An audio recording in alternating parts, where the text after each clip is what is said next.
about the bin itself. So this bin is made out of Canadian spruce.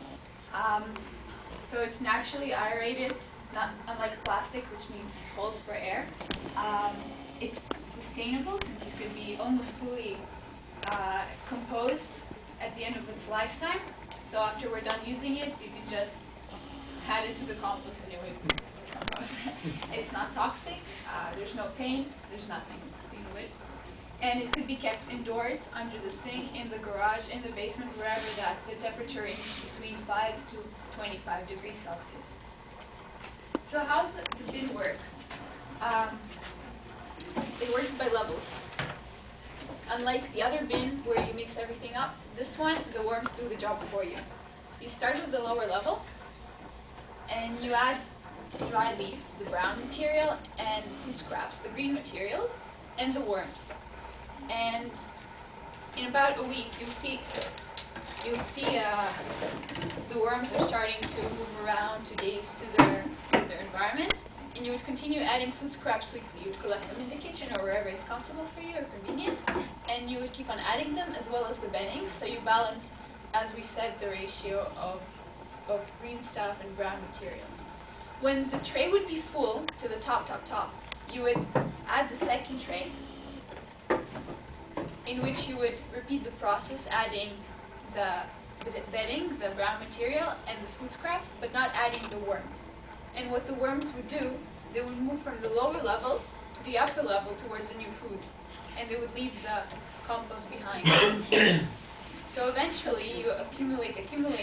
In about 4 months you should have 2 full trays, and the worms would be in the second tray. And so that means that your first one, your lower one, is ready, and you could just take it and empty it out.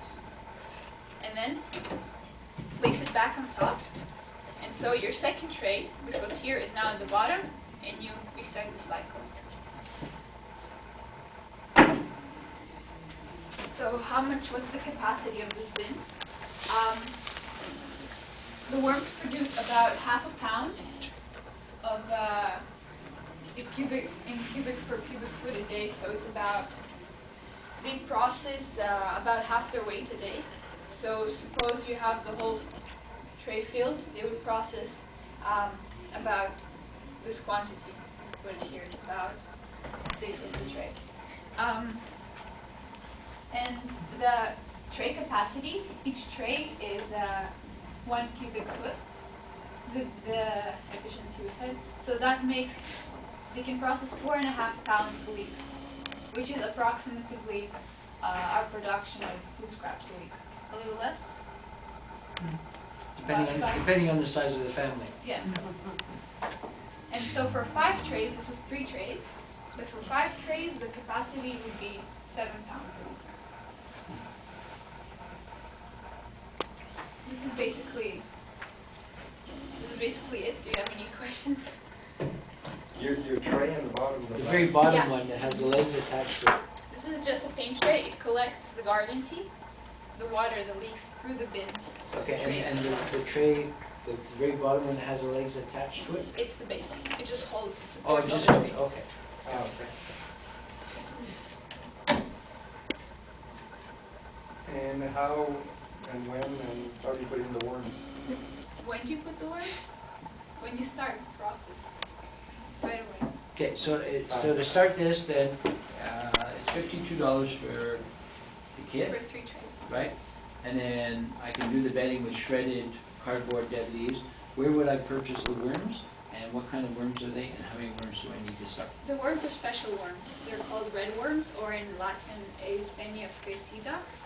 And we don't have too many to sell in our. We don't raise worms, but we would be able to give you some if you would need not too many to start, maybe. But people who would sell worms, we probably have to find them on Google because we haven't been buying worms for a while, unless Bentley's still selling. Bentley's not selling. We plan to raise worm. We already have a contract with the farm in Senneville. I hope toward the March, May, we'll have normal quantities of worm to sell. Currently we have small, like we can sell half a pound. or even give away half a pound. No, not a problem. Okay, and half a pound of worms costs About 25. No, About 25 it's a 10 pound, so dollars. about pound, so 10. about 10. $12.50. Okay. Yeah. So for $65, you can start this in your basin. Okay.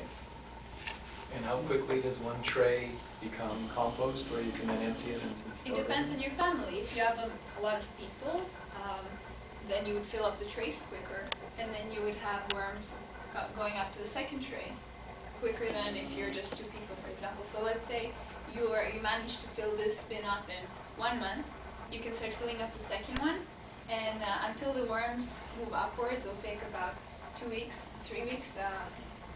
This one should be ready in about 2 months. 2 months for a full tray. Well, there's a range 2 to 4 months. It could take up to 4 months. But it's quicker than regular compost, and it's better because the worm processes the food.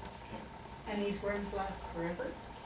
Well, if they regenerate, they multiply, and then when there's enough of them, they die. It's a So you balanced can start with ecosystem. a small amount and... Exactly. Okay.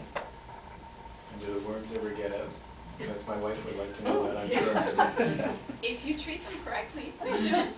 So as long as you keep feeding them, as long as they keep feeding Not them, only they'll stay feeding, in you there. have to have good conditions. You have to have the bedding, the dried leaves, the cardboard, carton, a little bit of humidity, just like exactly like Elena explained. And if they escape, they will die very soon. Sure, sure. Because they need... They would dry You'll out. step Yeah. on them. There's no It was advantage for them dry. to escape. They don't want to. As far as I know, on my experience, those worms are a special kind. They like stay-home worms. They're not travelers. They don't like. You can put them in the hand, and they instead of running away, they hide in. They always tend to be inside the soil. For them, it's very dangerous to get out from the soil. Okay, So so they rather die inside if something is bad.